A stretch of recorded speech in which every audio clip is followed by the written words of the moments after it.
Hi everyone, this is Dan, and this is the Mighty Thor, number 374, continuing on the Mutant Massacre series right here, guest starring X Factor, or what's left of them. So this cover is, you can't see it, but your signature's right there. This is Walt Simonson, but on the inside, this is actually Sal Buscema. So written by Walt Simonson, drafted up by Mr. Sal Buscema. Edited by Ralph Macchio, editor-in-chief Jim Shooter.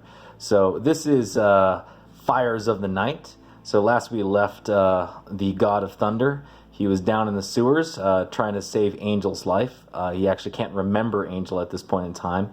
But the Marauders have a different idea. They're going to kill both of them. That's their plan, or at least that's what they thought they were going to do. So Harpoon sends the devastating Harpoon to skewer Thor. But that doesn't really work against the God of Thunder, as Thor so eloquently tells him. Blockbuster comes in to give him the business, but Thor returns the business in kind. And then Vertigo, who seems to only be very powerful in that old X-Men annual, tries to basically use her power to disable Thor, but he ends up reversing it by spinning his hammer back at her, which I'm not sure if that really works, but it's kind of interesting. Thor, of course, gets tired of this entire charade, smacks the ground, sends up the lightning, and everybody runs away, because you don't fuck with Thor. So after the battle is done, he goes over to look at his injured compatriot right here. And at this time, Thor can't really remember who this is, but he has sort of an inkling, trying to remember back, like, who is this right here? Angel, on the other hand, is pretty depressed. He's pretty mopey, and he just wants to die at this point.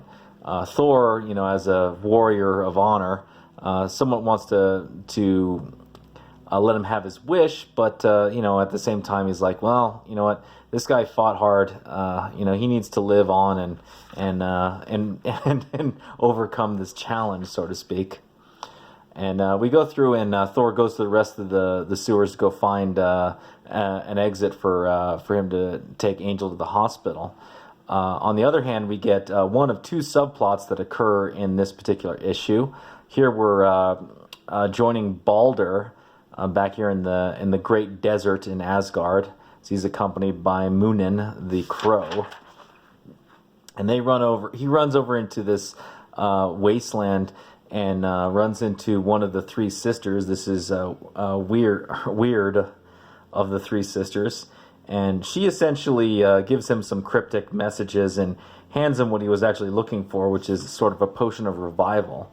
And the raven, which is a pair of ravens right here, only one is alive, so he takes the feather of the one that is deceased, and out pops Hugin, the other raven, which is, again, I'm not really following Thor, so I'm not sure where this falls into, but essentially this raven disappeared or died several issues ago in the Thor story, so this is sort of the revival of that bird, and Balder returns back to Asgard with good tidings. Other than, you know, his own personal worries of what the cryptic messages of that one sister had given to him. We go back to the sewers in New York, and Sabretooth is busy giving Harpoon and Blockbuster a bunch of shit, basically telling them, like, well, you know, some people can't take on a god, but, you know, if it was me, I probably would have won. But, you know, some people are Sabretooth, and some people are Blockbuster, and that's kind of how life is. Of course, Blockbuster doesn't really take this well, and he gets really freaking pissed off. He decides he's going to go back and get a rematch with Thor,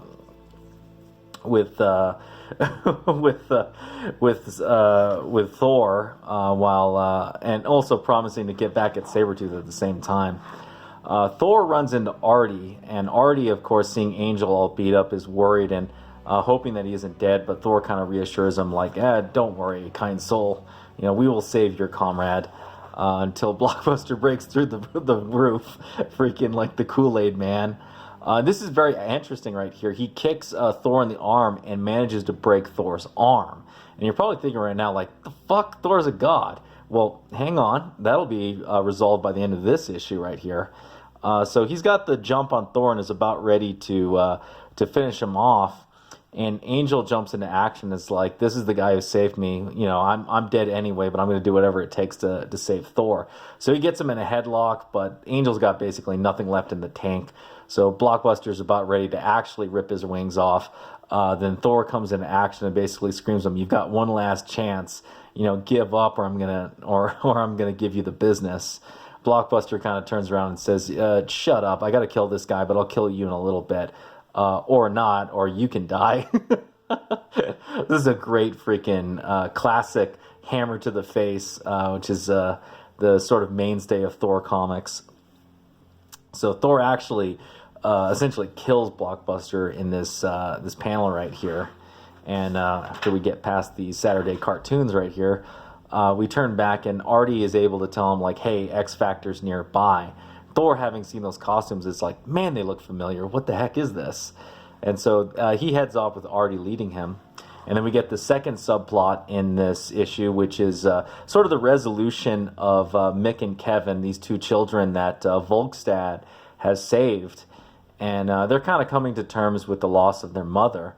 But Volstagg invites them over to his family dinner, and they, for lack of a better words, get essentially adopted into Volstagg's family. This is one of those like heartwarming kind of Walt Simonson sort of scenes right here. Really good feeling, especially considering the seriousness of the story in the previous issues. So we rejoin Thor and Artie. They run into Cyclops and Jean Grey, and you get a back and forth between Angel and Cyclops. Jean picks up Angel, and at the same time Cyclops helps brace Thor's arm, as his arm is broken right now. And they're pretty much stunned at the carnage that is still left, and Thor tells them, you know what, you get out of the sewers, I'm going to cleanse the sewers and give all these lost souls a Viking funeral.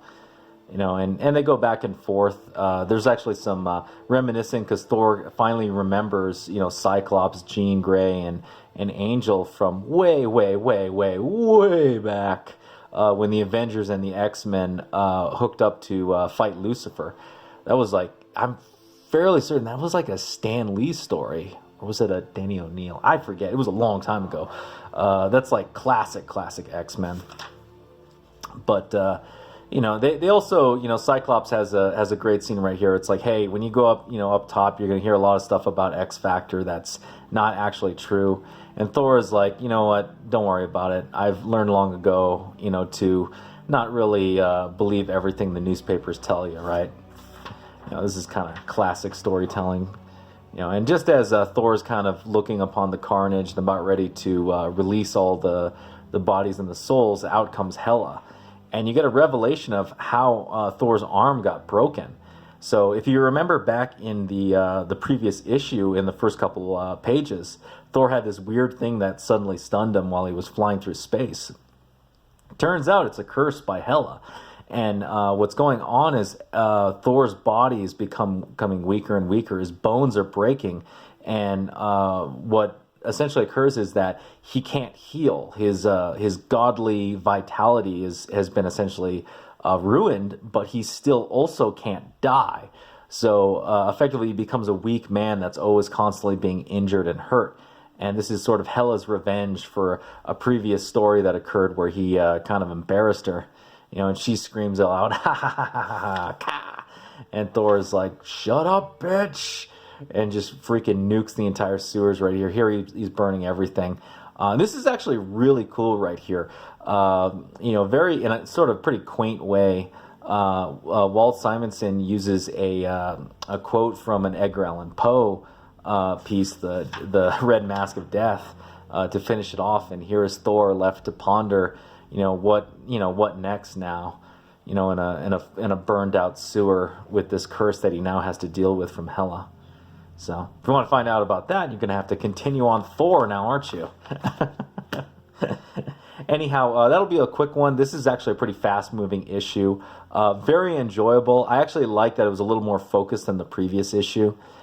Still, this is Walt Simonson Thor, so can't really go wrong. Really enjoyable run by him right here. Legendary run, to say none the least. But anyhow, that's the video. Let me know what you think. If you like this video, please hit the thumbs up. Subscribe if you haven't subscribed. Hit the bell for notifications. You got any comments about the Mighty Thor number 374? Leave it down below, and I will see you next time.